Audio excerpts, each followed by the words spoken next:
Tidak dapat bergabung, why?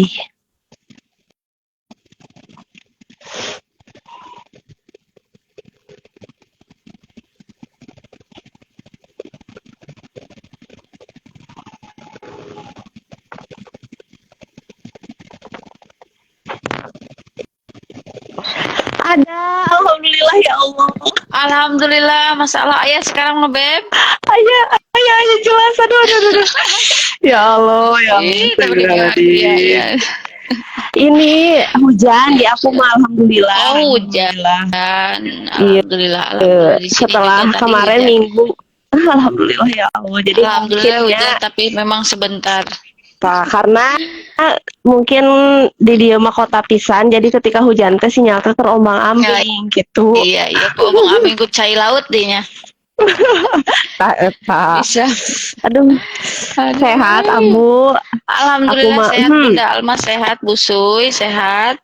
Atau ya lagi begini, batuk pilek. jadi ya mohon maaf pun misalnya kayak ayam atau Enggak apa-apa, santai. Santai kita ya. langsung mulai ya Ambu ya. Oke, santai. Silakan. Bismillahirrahmanirrahim.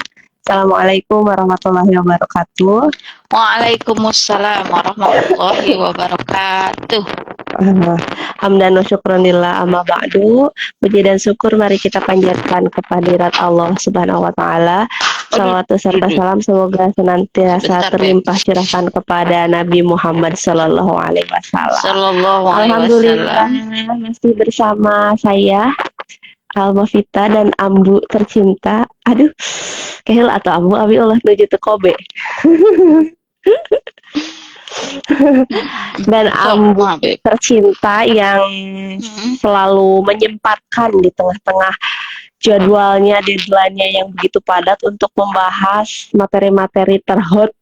Nah, terima kasih Ambu atas sama-sama meluangkan waktunya gitu. Berhubung tema kali ini tema yang titik-titik, entah itu hot atau seksi, beda orang beda persepsi ya Ambu. Maka dari itu supaya lebih efektif apalagi bagi Busuy, mangga kepada Ambu dipersilakan.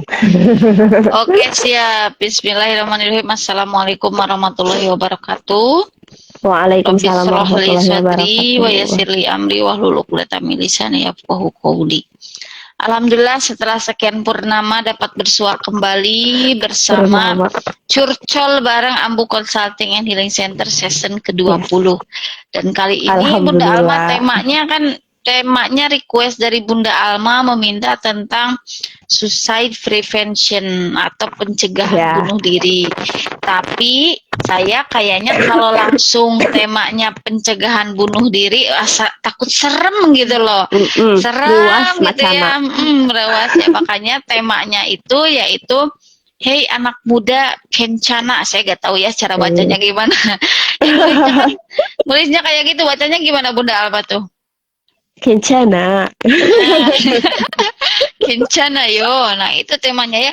Sebetulnya ini bukan diperuntukkan hanya untuk anak muda, tapi juga untuk emak-emak, untuk bapak-bapak, untuk siapapun itulah yang memang sekarang sedang merasa tidak baik-baik saja dan butuh dukungan, butuh support dari berbagai sisi. Nah, kita to the point saja ya Bunda Alma, temanya itu, tapi intinya membahas tentang suicide prevention, pencegahan bunuh diri, atau jika ada sahabat-sahabat yang telah melakukan beberapa kali self harm. Ini banyak loh tamu-tamu saya, klien saya yang memang sudah melakukan self harm, menyakiti diri sendiri dengan bentuk apapun. Ada yang dengan minum baygon, ada yang dengan nyayat-nyayat tangan, nyayat-nyayat kaki dan lain sebagainya. Nah, itu berarti sudah pernah melakukan percobaan bunuh diri, maka nanti akan dijelaskan langkah kuratifnya. Ya. Jadi untuk yang baru berpikir saja, pertama kita harus lihat dulu etiologinya. penyebabnya. Penyebabnya kenapa seseorang bisa sampai berpikiran untuk ingin bunuh diri. Nah, ini ada yang namanya tangki cinta, tangki emosi ya. Jika tangki cinta itu kalau ada kemarahan, kesal itu dikeluarkan, dirilis secara perlahan-lahan, maka otomatis itu akan kosong lagi, bersih lagi. Kalau ada hal yang tidak menyenangkan ya masuk lagi. Tapi karena terlalu menumpuk dan akhirnya bingung, kewalahan yang akhirnya banyak orang yang benar-benar seperti benang kusut. Dan ketika sudah, kan unsur manusia itu ada 3, ada mind, soul, and behavior. Pertama mind dulu, pikiran dulu ya Bunda Alma, yang seperti benang kusut ya, pikirannya kemana-mana, banyak overthinking dan lain sebagainya. Pikirannya ketika bunuh diri teh Bunda Alma gak akan ditanya di alam kubur. Nah, ketika ditanya ya nyangkanya gak akan ditanya man buka, kita akan gak mungkin kita menjawab, kamu nanya, kamu bertanya-tanya, mungkin ya. Atau kan kita juga kan jangan menyangka ketika sahabat-sahabat di sini ada yang pernah berpikiran ingin bunuh diri, jangan menyangka kita akan diselamatkan ada orang dalam gitu ya, seperti di dunia itu tidak. Nah, biasanya karena benar-benar not realistis, karena benar-benar sangat capek, sangat lelah, sangat benar-benar terlalu menumpuk. Ibarat sebuah meja ada 4 kaki, satu meja dipatahkan oleh orang tuanya, meja kesatunya dipatahkan oleh teman-temannya, satu meja lainnya dipatahkan oleh lingkungan, oleh guru-gurunya, oleh orang lain, pokoknya yang satunya lagi dipatahkan oleh dirinya sendiri, akhirnya patah beneran, semuanya ambruk. Itulah proses dinamika psikologis ketika seseorang akhirnya memutuskan untuk loncat dari lantai 6 karena putus cinta, loncat dari mall di keramaian gitu ya, yang viral itu kan di keramaian. Kemudian juga seorang dokter, yang banyak di zaman ini orang itu yang pintar secara kognitif tapi lemah secara mental. Nah, ini yang membuat kita miris, yang mudah-mudahan bisa menjadi penyemangat kepada anak-anak muda dan termasuk para emak-emak dan bapak-bapak ya. Jadi penyebabnya itu aja yang mudah dipahami, karena terlalu sesak di dada, dan memang kita itu masih terlalu awam gitu untuk datang ke profesional, yang menyangka datang ke profesional itu orang gila, kemudian yang kalau udah darurat banget baru datang. Nah, tidak kalau demikian. Udah kronis. Kayak ke UGD gitu ya, kalau udah kronis, udah gitu, bahkan ketika kalau sudah kronis barulah ingin cepat-cepat sembuh, ingin cepat-cepat pulih ya, bukan sembuh. Akhirnya itulah yang menjadi masalah yang baru itu dari segi etiologi, dari segi penyebab. Kemudian tentu gejalanya orang yang biasanya ingin memiliki kecenderungan untuk bunuh diri, ya jelas banyak gejala gangguan-gangguan psikologis, diantaranya memang mengalami terdiagnosa depresi ya, bukan self diagnose, bukan mendiagnosa diri sendiri, tapi terdiagnosa depresi, stres akut, kemudian mood swing gitu, dan gangguan-gangguan psikologis lainnya yang akhirnya ketika sudah out of control, sudah di luar batas kemampuannya, merasa itu kan hanya perasaan saja sebetulnya, di luar batas kemampuan itu kan perasaan, tapi kalau Allah kan sudah menjanjikan bahwa Allah tidak akan menguji hambanya di luar batas kemampuannya. Berarti itu hanya soal persepsi, perasaan ya, tapi kita tidak boleh menyepelekan juga ketika mengalami gejala-gejala yang demikian. Nah, kemudian itu dari pikiran, dari perasaannya pun entah kemana, tinggal badan di sini, hati di mana, badan di sini, pikirannya di mana, dan itu benar-benar kualitas hidupnya itu rendah, tidak fokus, kurang konsentrasi. Bahkan jangan menyangka orang yang depresi itu yang tinggal di rumah diam di kamar saja, Bunda Alma. Banyak berkeliaran, yang lagi jalan-jalan pun bisa jadi. Karena depresi, tidak semua. Nah, itu jadi diam-diam menghanyutkan lah, bahasa ini diam-diam, seolah gak tidak terjadi apa-apa di media sosial, segala diem gitu, akhirnya tiba-tiba loncat. Nah, itulah ya kalau dari segi itunya. Nah, kemudian bagaimana sih langkah pencegahannya? Nah, tentu langkah pencegahannya untuk diri kita nih, untuk sahabat-sahabat yang memang misalnya mengalami, ada nih, saya sering kali ingin kalau dalam keadaan sesak, dalam keadaan ruwet, ada masalah, rasanya ingin sekali untuk mengakhiri hidup. Sudah ada suicidal touch pemikiran itu, maka harus jangan diikuti. Maksud jangan diikuti, tapi jangan diikuti tanpa ilmu gitu. Akan sulit Bunda Alma, karena banyak begini. Self talk itu, pikiran dipositifkan itu tidak akan efektif jika tidak berkolaborasi dengan soul, dengan emosi. Makanya proses terapi itu bukan hanya menyentuh pikiran saja, menyentuh emosi. Endingnya baru ke behavior, endingnya baru ke perilaku. Setelah dua itu selesai baru ke perilaku. Nah, langkah preventionnya jelas, jika dirasa kita sedang tidak baik-baik saja dan memang kita butuh profesional, silakan datang ke profesional.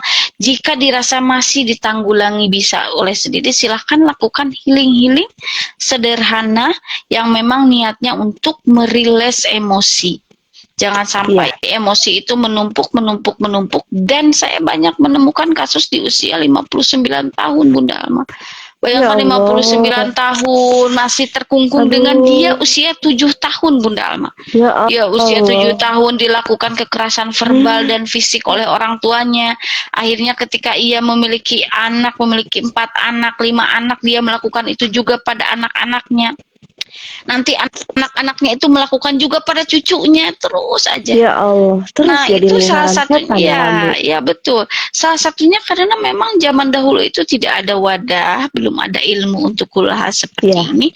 Nah itu bersyukur untuk sekarang, jika sudah mengetahuinya maka belajar untuk merilis emosi. Itu langkah pencegahan. Bisa dengan menulis, kemudian ngejalan-jalan itu kan refreshing, bisa jadi healing, bisa sekadar refreshing saja. Silakan dirasa-rasakan. Kalau setelah pulang dari jalan-jalan memang ada penyembuhan diri, ya berarti itu jadi healing. Tapi kalau pulang jalan-jalan malah makin pusing, nah gitu ya, banyak yang jalan-jalan kan pakai kartu kredit dan lain sebagainya. Itu berarti healing nggak? Jadi healing nggak jalan-jalannya? Itu jadi perlu pusing ya sama Ambu. Jadi pusing ya, bahkan jadi berkepanjangan nanti pada akhirnya. Nah, itu ya kalau untuk preventionnya, lakukan hal-hal yang memang kita senangi sesuai dengan kemampuan kita, jangan terlalu memaksakan terlalu keras pada diri kita. Karena sebetulnya hanya diri kita yang tahu. Ya kalau memang sudah tidak tahan, baru butuh baru hubungi profesional. It's okay gitu, tidak mengapa, karena ya ibarat dokter fisik, ada dokter fisik, ada dokter jiwa, ada dokter cinta, ada gitu ya, contohnya. Jadi intinya harus benar-benar tidak boleh diabaikan, tidak boleh dibiarkan, apalagi di usia, ada yang usia 60 gitu ya, mengalami penyakit diabetes, dan kata dokternya, Bu, mohon maaf, Ibu ini pola makan udah benar, kemudian pola hidup, olahraga, jalan, tapi kenapa ketika terapi fisik hatinya keras gitu kan? Kalau terapi fisik itu ada bagian titik-titik saraf yang ketika dipegang kok keras gitu ya. Mereka tentu medis sudah ada ilmu untuk itu. Makanya beliau menyarankan silakan ke psikolog, silakan ke psikiater, ke psikoterapis, bahkan ke hipnoterapis, silakan. Dan ternyata ketika setelah dilakukan terapi, yang asalnya diabetesnya itu sekitar 340 turun jadi 150. Nah, ya, jadi ternyata dokter pun mengatakan bahwa antara fisik dan psikis itu berkolaborasi, berkesinambungan, tidak bisa dipisahkan satu sama lain. Nah, makanya ini suicide prevention berlantaran, jangan mengira tarik nafas, hembuskan, inhale, exhale itu jangan disepelekan Bunda Alma ya. Banyak orang yang mau melahirkan yang asalnya tensinya 180 bisa turun karena didukung oleh sekitar untuk inhale, exhale, tarik nafas, hembuskan, tarik nafas, hembuskan. Jadi hal yang sederhana silahkan dilakukan jika merasa tidak baik-baik saja, tidak usah malu. Tentu tidak semua hal harus diumbar, silahkan itu kembali kepada kenyamanan masing-masing gitu ya. Tidak perlu ketika setelah melakukan konseling diumbar, itu juga tidak perlu, itu mah tergantung kenyamanan lah. Kalau memang merasa belum siap tidak apa, kalau memang nyamannya di-publish silahkan gitu ya.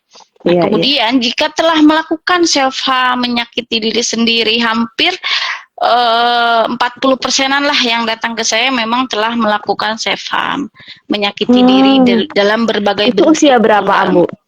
Usia muda rata-rata, usia muda yang dewasa melakukan self harm itu awal. usia muda dalam dewasa awal atau remaja akhir yang melakukan self harm, geret-geret dan lain sebagainya gitu. Ada yang minum baygon, ada gitu ya.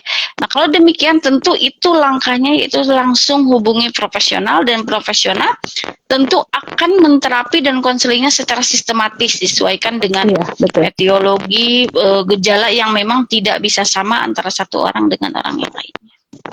Nah itu saja Bunda Alma mungkinnya, tapi intinya mudah-mudahan menjadi penyemangat bahwa dalam ketika kita merasa tidak baik-baik saja ya, it's normally gitu ya, silahkan diterima bahwa untuk self acceptance, untuk penerimaan diri itu ada 5 tahap gitu ya dalam ilmu psikologi. Ya, apa aja nih yang Bunda Alma masih ingat? Tahap pertama kita kadang kayaknya masih harus diingetin nih. Masih ini denial, menolak gitu ya. Kalau tahap-tahap ini sih bisa berurutan, bisa juga enggak ya. Ada yang berurutan, ada yang acak gitu, random ya. Denial, menolak gitu, menolak keadaan. Kenapa aku hidup kok gini-gini amat? Dari depan, dari belakang, dari atas, dari bawah, dari kiri, dari kanan, kok terlalu banyak tekanan dan lain sebagainya gitu ya. Denial, menolak Bunda Alma ya, bahkan menyalahkan Tuhan. Kemudian anger, marah gitu, marah, what's wrong gitu, marahnya dan tidak fokus pada diri sendiri, marah pada keadaan, marah pada orang lain, bahkan menyalahkan Tuhan.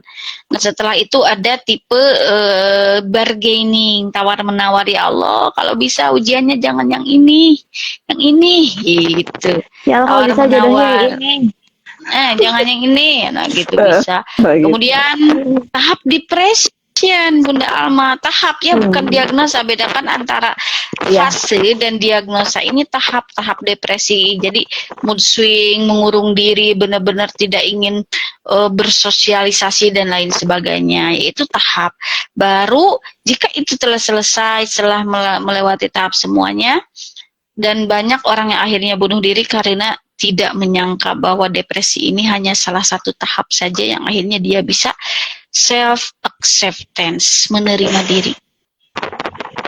Gitu. Jadi kan banyaknya di tahap depresi loncat gitu ya, Bunda Alma. Atau di tahap anger juga udah loncat gitu ya, bunuh diri gitu ya. Padahal itu adalah sebuah proses dinamika psikologis manusia. Ketika benar-benar sudah diberikan ujian oleh Allah berat, ternyata wah dia bisa mengambil, kalau kata Maslow, ya bisa mengambil makna hidupnya yang lebih luar biasa dibandingkan dengan orang yang lempeng-lempeng. Aduh, mending ngerinya setiap orang tidak dapat ujian berat kayaknya. Aduh, ternyata gitu, Bunda penting. Alma, ya. Ya ampun, silakan. Ya betul dari Bunda Alma, Mangga. Gini, jadi kembali lagi ke langkah preventif tadi udah ada lain. Nah, saya jadi menarik ke self harm karena fenomena yang benar sekali di fase remaja itu jadi ngetren gitu loh, Ambu. Sampai ada julukannya kan, #barcode gitu. Jadi ketika saya juga penasaran, saya pernah diskusi sharing-sharing sama guru BK dari sekolah lain. Bu, di sekolah ibu ada nggak muridnya yang self harm gitu? Alhamdulillah di sekolah saya nggak ada. Ternyata itu jadi ngetren loh, Bu. Silahkan ibu cek katanya di TikTok, dengan nggak usah ngetik panjang-panjang, cukup klik barcode itu yang keluar tuh self harm semua. Saya coba ya Bu, klik di TikTok, saya klik self harm dan ternyata itu sampai ada quotes gini ya. Seberat apa masalahmu, jangan sampai barcode. Sampai ngetren banget. Jadi cara mengedukasi ke siswa gitu bahwa hal itu adalah bukan hal yang baik, itu kayak gimana contohnya, Ambu? Karena kan ya memang salah satu agen selain kita juga ada kepala sekolah dan juga orang tua. Nah, ini bagaimana dengan orang tua yang memang sulit diajak komunikasi gitu? Oke, nih Bunda Alma, gini, untuk ketika seseorang memutuskan datang ke psikolog, ke psikiater, ke psikoterapis ataupun yang lainnya lah, komplementer gitu ya, pembantu lainnya, pelengkap lainnya, jangan menyangka itu akan dinasehati. Ya, sama ketika mahasiswa datang ke BK pun jangan menyangka hanya nasihat. Tidak. Ya, betul. Justru ketika datang ke profesional itu dia harus mencari, menggali sendiri, menyelami diri sendiri. Jadi fasilitator itu agar kena itu hanya memapping saja, memetakan saja benang kusut itu. Dan yang pertama agar sukses, agar berhasil itu memunculkan trust terlebih dahulu. Trust. Bahkan Bunda Alma seorang BK bisa jadi harus ada client agreement. Yang menunjukkan bahwa kamu rahasia ketika kamu ngobrol sama ibu, it's a secret gitu, dan itu ditandatangani oleh itu. Maka udah dari sana aja muncul trust, muncul percaya, maka akan keluar. Jadi ketika proses konseling itu yang harus banyak ngomong itu klien. Yang lebih banyak ngomong, banyak merilis itu klien. Jadi fasilitator itu mengarahkan, kalau misalnya ini salah jalan diarahkan dan lain sebagainya. Nanti ketika prosesnya kan intinya dia menceritakan kenapa ingin self harm, kenapa ingin bunuh diri. Nah dari sanalah mengalir. Bunda Alma di sanalah jadi mengalir gitu ya, mengalir. Tidak mungkin dinasehati pakai dalil, pakai zikir, pakai hadis, bukan hadis. Jangan dulu ke sana. Tapi step by stepnya memang dipahami terlebih dahulu penyebabnya, dan kita empati dan simpati berbeda. Empati masuk ke dunia anak klien itu, SMP klien ya, kalau di sekolah siswa-siswi gitu. Jadi masuk, insya Allah kalau di sana mah mengalir aja lah Bunda Alma. Kalau kita ada advice, ada sugesti pun, ya pasti ada. Tapi jangan menyangka itu 90%. Kebanyakan kan menyangka orang yang malas. Ada loh orang yang malas datang ke psikolog juga karena gak mau diceramahi, udah bosen katanya. Diceramahi orang tua aja udah bosen, ini datang ke psikolog diceramahi lagi, enggak. Jadi giliran dia yang ngomong, dia mau nangis kayak, mau sambil teriak kayak, mau sambil apa kayak. Nah kalau di sana kan kita udah tahu, gak mungkin kan kita menjudge perasaan seseorang ketika kita sudah tahu penyebabnya itu karena apa dia akhirnya ingin self harm. Gitu mungkin Bunda. Ya Allah, sip, mantap Ambu. Oke, sekarang ini ternyata ngaruh banget ya di era sekarang yang kalau kata Ambu di buku apa tuh, Parenting Booster kalau nggak salah. Apa? Sekarang itu jadi anak-anak tuh berpikirnya kan visual ya, dari apa yang dia lihat. Misalnya sekarang lihat berita bunuh diri ya, lihat berita bunuh diri, terus anak responnya berbeda-beda. Mayoritas, minoritas. Ada yang mayoritas itu menganggap kayak misalnya yang melakukan tindakan bunuh dirinya namanya siapa ya? A misalnya. Ya. Halo A, aku nyusul ya kayak gitu-gitu. Nah, kan mewajar, kata Ambu mewajarkan bukan berarti membenarkan ya. Nah, mewajarkan bukan berarti membenarkan. Rasanya apa yang kita lakukan ini itu salah satu langkah, dan juga kita wajar loh ada orang yang sampai ke tahap seperti itu tuh emang wajar, tapi kita tuh tidak membenarkan gitu adanya hal atau tindakan seperti itu gitu. Jadi ini juga upaya Ambu untuk mengedukasi ya, terutama yang menonton ataupun nanti yang menonton di YouTube atau yang sekarang gitu. Ya intinya ikhtiar ya Ambu, karena kita itu ngerasa kok sekarang kayaknya banyak banget gitu. Kemarin di kabupaten saya loh Ambu ada itu usia dewasa madya itu di hotel gitu. Jadi kalau saya nggak tahu ya nanti ketika 2024 data statistik angka bunuh diri 2023 di Indonesia kayaknya naik deh gitu. Yang biasanya kita hanya nonton, kita hanya lihat di TV bahwa angka bunuh diri di negara anu sekian. Nah sekarang di negara kita sendiri aja udah sedarurat ini banyak, gitu. Ya. Jadi iya, makasih banget gitu ke Amu udah mau ngebahas ini, udah mau menyempatkan waktu, dan walaupun ayeuna sudah melambai-lambai gitu. Iya siap. Ya, seperti itu Ambu. Jadi, oke, apa ya? Kak, jangan closing statement deh Ambu. Apa? Jadi, quotes buat semua kalangan, semua kalangan tentang bunuh diri ini deh. Simpel tapi ngena, asik. Simpel apa ya? Yaitu sesuai dengan tema kita bahwa kencana, gitu ya. All is well. All is well. Kencana yo, semuanya akan baik-baik saja. Ketika kamu memang sudah merasa tidak baik-baik saja, what's wrong with you? Maka tidak usah segan untuk menghubungi profesional setelah kamu berusaha dengan maksimal, gitu ya. Mewajarkan belum tentu membenarkan. Wajar orang stres, wajar orang mengalami hal yang tidak baik-baik saja, karena semua orang memiliki masa lalu, memiliki cerita hidupnya masing-masing. Tapi tentu kita sebagai manusia harus memilih mana perilaku yang tepat dan memang tidak tepat, itu demi kemaslahatan diri kita juga, demi bentuk self love, demi bentuk kita menyayangi diri kita sendiri juga. Jangan sampai kita menyangka dengan bunuh diri itu akhir dari masalah, padahal bunuh diri itu awal dari masalah. Aduh, karena kita tidak memiliki orang dalam nanti di akhirat. Kemudian ketika kita ditanya amal kita, siapa Tuhan kita, siapa Nabi kita, kita pun tidak akan bisa menjawab, kamu mau tahu aja atau mau tahu banget. Nah gitu, ya bisa ya. Karena memang ya bunuh diri itu untuk di era ini memang, untuk di era ini wajar. Bahkan Bunda Alma di PPA itu 70% kekerasan itu dilakukan oleh orang tuanya. Ya Allah. Awal mulanya, yang akhirnya dia bisa menjadi pelaku ataupun menjadi korban.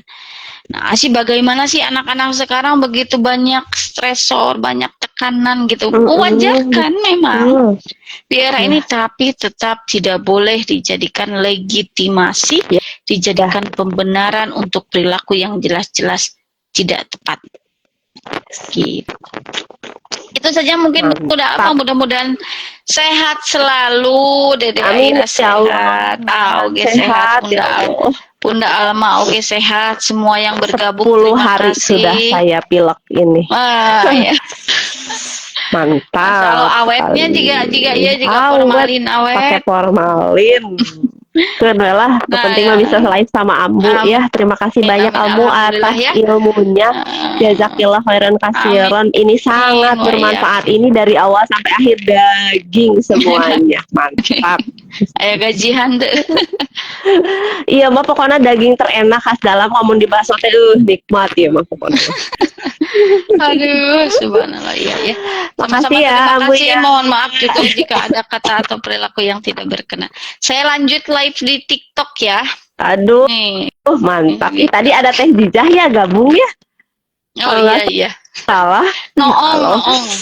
Noong Teh Jijah loh, jadi keingetan engker ospek teh sakit dirawat ku Teh Jijah. Halo. Masya Allah. Sekarang udah jadi dokter. Udah jadi dokter atau nanti mah Ambu lu jadi dokter. Amin. Percaya. Amin.